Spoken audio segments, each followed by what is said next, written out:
Pleasant good morning, guys. This is day lesson 3 of the business and entrepreneurship training lessons, tutorial, whatever you want to call it. And I'm excited to kick off lesson 3 because now I get into the meat of the matter.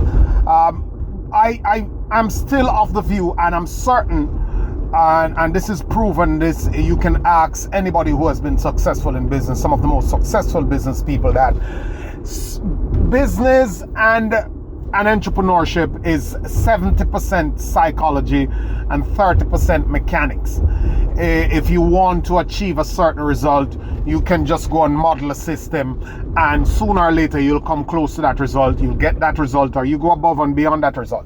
That's easy, but it is usually the psychology, holding that mindset and executing those disciplines, managing yourself to get to those targets. That is really the kicker. That's really the difficult part. So managing your state and knowing how to build a discipline and to put in the work and to keep yourself focused is usually the heavy part. But nonetheless, things have mechanics, and so does business. Business have those theories, those principles that you must understand if you're to get this right.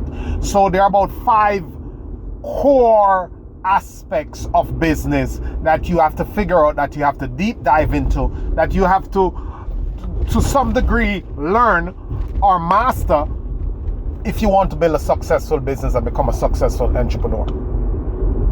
And I'll take them step by step. I'll do about 3 segments for each, so there'll be about 3 lessons on each. I keep saying videos, I love videos. There'll be about 3 lessons on each topic, each core principle. The first one is product/services. Product/services. In this aspect of business, this is where you start. What is it that you're going to offer to sell? What is it that you're going to bring to the market? It all starts there. There's no business if there's no offer, if there's no solution. What are you providing for the customer to trigger that financial transaction, to cause them to take out their credit cards or take out their wallets, take out their cash and pay you? What is it that you're going to offer? So you must have a product, or you must offer a service. Now, there's a slight difference between when you're offering a product and a service. A tangible product. A product is something tangible that you can touch, feel. A car, a soda, a bread, a tray of egg, a phone, a charger, a bag of chips, hand sanitizer, lotion, a shade. I'm just looking around my car to see all that I see. That is a product. The car itself is a product. A pack of paper, a shoe, a socks, a pants, a shirt. Those are tangible products. What is it that you're going to sell? A service is, I come and I repair your car. I change the oil. I come and I fix your pipe. I clear the blockage. I come and I teach you like I'm teaching you now. It's not something you touch and feel like that. You know, you can. It is a service. A lawyer defend you in court. That is a service. A teacher come and teach a class, offer her knowledge, impart her knowledge to the kids. That is a service. That's a service business as against a tangible product business. Everybody understand that. So what is it that you are going to offer? That's the first thing, the product. That's the first aspect. Now, what you need to know about product is basic. And it is important, but it is basic. So it's about how you're going to produce that product if you're the one who is producing it, or how you're going to source that product if you're the one who's sourcing the product. Now, it is easy to go and find, some things are easy to find supplies for. You know, it's everywhere. If you're going to sell clothes, you'll find a million people who are producing clothes. You could go online and buy clothes from them. And there's a bunch of stuff. If you want to resell cars, you could go and buy cars anywhere and resell them. You have got to decide how you're going to do your product spread. What is it you're going to sell, or what are the 10, 15, 20 things you're going to sell? After you've decided what you're going to sell, you're going to decide on your business model. And I'm not saying business model meaning what's the category, how many products are you willing to go to? How are you going to stretch your line? Is it, are you going to lock into only selling cars? Are you trying to sell bikes and bicycles and lawnmowers and yachts and choppers and airplanes? Are you willing to stretch that product line? Because it does have an effect on your business. Or are you going to just sell sodas? Are you going to sell fruit juice and sodas and non-carbonated beverages and healthy smoothies? What are you going to do? You have to decide on that. People going business and they start to wing it. I'm not saying that after you test and optimize selling one thing that you can't go to the other thing, but you have to have a plan and a sequence and a sort of a structure as to how you're going to go about doing this thing. So once you settled on what you're going to sell, you want to know that you're making that decision based on a market survey or a market research that you have done. Whether you see someone else doing it and you know of them doing it on a wide scale and they have gone out of business because they are just out of business because of some personal issue, or they're not running the business right, and you know that demand is there because you have intimate knowledge, or you have actually done the research yourself, or you have been doing another business and you stumble upon this need. Let's say you're selling fruits, and all of a sudden people start to ask you for pastry. Then you're like, okay, there's a business there. There's a lot of people asking me for every 10 people I go to, 3 of them are asking me for pastry. And I know somebody who can supply me this pastry. It's a good product. I'm going to buy some samples, ask them if they like it, and I'm going to try to start selling this pastry to them. So you have to zero in on the product idea, and you have to optimize your product processes. What do I mean by optimizing your product processes? You have to outline all the elements involved in making this product or sourcing this product, and you have to shore them up. What do I mean by shoring them up? Okay, if you're buying from Tom and you realize that Tom is unreliable, you have to go seek a backup alternative. You have to have 3, 4 down the line. Let's say Tom is selling you tires and you realize that you want to pick up tires. Tom told you to pick up the tires at 8 o'clock in the morning, and every morning you go there, Tom is saying, yeah, you can come. He's not there. He says he has these products. You have taken order for these products, and he don't have these products when you turn up there. You realize the type of business Tom is running. While you might be taking from Tom, don't sit on your laurels. Go seek out another supplier or a couple other suppliers. Build a relationship with them so you have a backup plan. The worst thing you can do is start to get orders and you are unable to fill them, and you're not building a reliable business, and your customers can't rely on you. You can't build a reliable brand, you can't build a dependable brand, and you are just turning up in a mediocre way all the time. You will lose customers, your business will not get far. People want to know that they pick up the phone, they order it, and they're done. They're gone to do other stuff because people have busy life. It is now on you as the entrepreneur who has offered this for sale to be able to deliver. I'm not saying there won't be hiccups, but hiccups are hiccups. The norm is the norm. When people know that you're always there for 55 different occasions and you mess up once, they will understand because you have a track record of excellence. Now you have to decide also what quality, after you have optimized your sourcing or your production processes, you have to decide who you're selling to, and who you're selling to will determine what quality you are aiming for. You have to put an effort and you have to put interest in the quality of the product that you bring to the marketplace. There are ways in the mass production consumable consumer business with like dish soap and toilet paper and chips and sweets and all these little things that consumer use and all the time, and dish rags and scouring pods and all these consumables that you see in the kitchen and around the house. There are ways that people bring substandard stuff, sell it at a cheap price, and they're able to get away with it. You might be in that business where you see different brands popping up all the time and they're just selling and they're changing around the brands and people are dissatisfied with that name and another name come up and it's for $1. There's that segment of the market who don't care too much about the quality. They want something to go, and if it's decent enough, they will take it and go. If you're in that type of business, it is up to you to find out what is decent enough. Because that is a volume and a price game.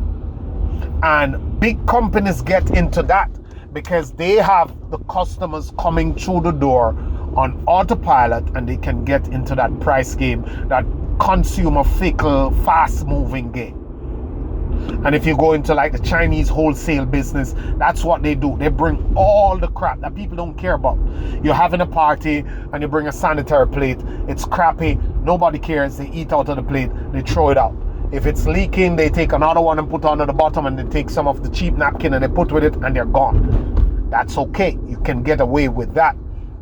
Now, if you're selling chairs that people are going to put in their homes, and you're selling other type of things that people are keen about the quality, you have to decide that you're going to get good quality products. So you got to know who you're selling to and what they need, because ultimately you are there because there is a customer, and you're there to please the customer, and you're there to make the customer happy. If the customer is not happy with the quality, you will not be able to build a good, sustainable brand. So you have to decide which level of quality you are at, and you have to maintain that level of quality when it comes on to the product you offer, or when it comes on to the services you offer. How do you repair stuff? How do you fix stuff? Who is working with you? Who is helping with you? How do you deliver? What quality of work do you do when someone calls you to fix their roof? Do they have to call you back when they call to fix their pipe? Are you always coming back?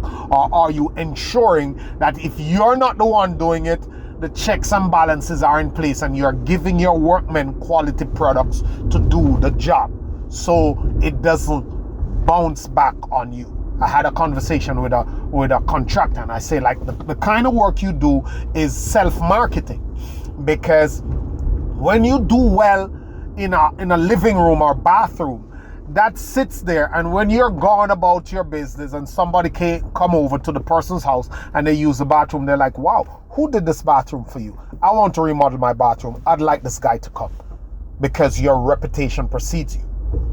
So the quality of your work is imperative.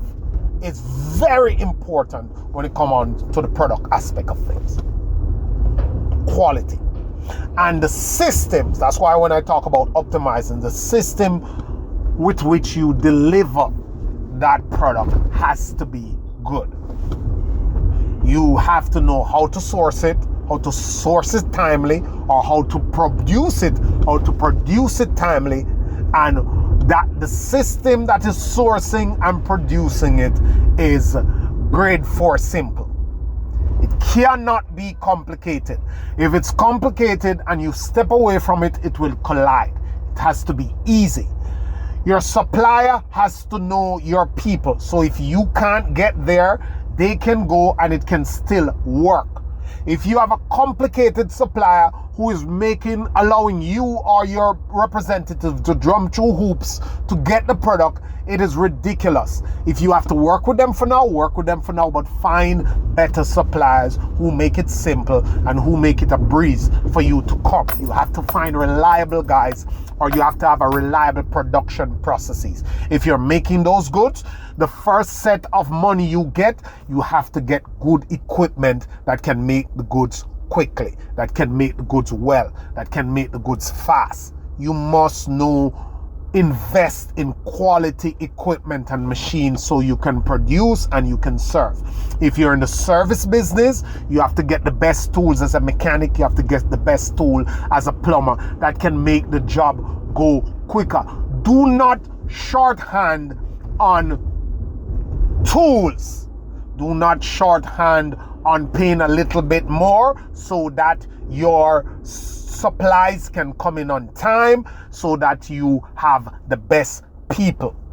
Do not shorthand that, because it will come back to cost you much more than you're trying to save. So know what is the optimal tool. If you're in the service business, what is the optimal tool that you need to produce what you want to produce? If you're in the production business, if you're a chef and you're cooking and you're produce, know what stove is the best, know what knives you need, and get the best tools. Because once you get the best tools, you just need to attach the right people to it and have the right systems, and then the production process will become a breeze. If you're sourcing product, know your suppliers. Know who are the best people to work with and who have the simplest and easiest and most reliable systems, so that you can have a well-oiled flowing process to get your products into your warehouse so that you can serve your customers. If you try to save a couple dollars here and there and work with crappy people, you will deliver crappy service and you will not be able to win in the marketplace. Do not play the price game. I repeat, do not play the price war. No one wins the price war. What do I mean by the price war?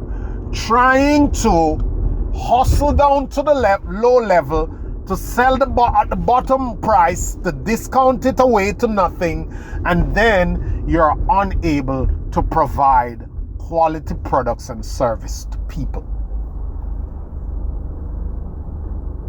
Hyundais are cheaper than Toyotas and Nissan. They don't sell more cars. You have to decide which market you're going for and how much you want to sell, and you got to do everything to sell that. Don't try to bring your prices all the way down because you want to get a sale. Because every time you go down on your price, you're compromising your business, because you're less able to deliver a quality product. You're less able to buy quality equipment. You're less able to hire quality people. You don't want to get into the price game, because no one wins that. People will come and throw a lot of money at it and they'll beat you at it. What you want is a good running system that produce the quality of goods that expected, or the quality of service that expected, and you find the right people. It might take some time, but you find the right customers to work with, or the right customer base, and you consistently deliver to those people. There's a bunch of cola in the marketplace, but Coca-Cola sell a little that is cheaper than Coca-Cola, but Coca-Cola have their price, they put it out there, they raise it when they want, and it still comes off the shelf. Do not play the price game, because it won't be price that hold up out there. It will be branding. So, go over this lesson. Listen to what I've said about optimizing your production processes or your sourcing processes, optimizing the equipment and tools you use to create the services that you offer, whether you're a plumber, mechanic, barber, or whatever you do, and get those right. Get those simple, get those right, get those functional, get those systemized. Okay, Mr. John, you're selling me tires.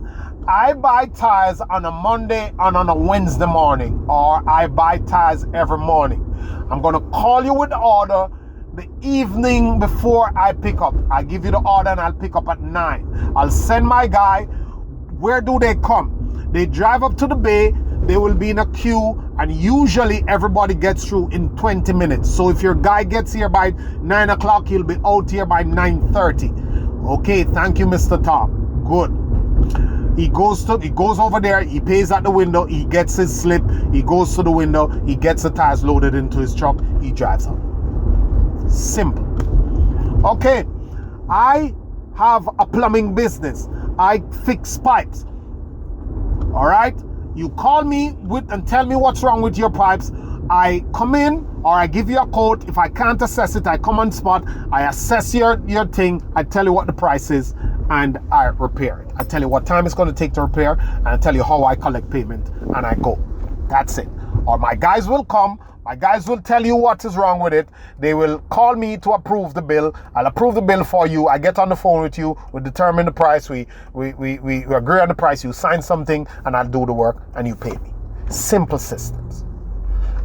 Your guys, my guys are coming there with the best quality tool. They have the best attitude to do the work, and they're not going to leave your place messy and crappy, and your work will be done properly. And I'm guaranteeing your job for 6 days. That the same problem, or 12 days, or whatever you do. And you have simple processes of acquiring those customers, acquiring the products, bringing it to your warehouse if it's a physical product, and so that it can be delivered to your customers.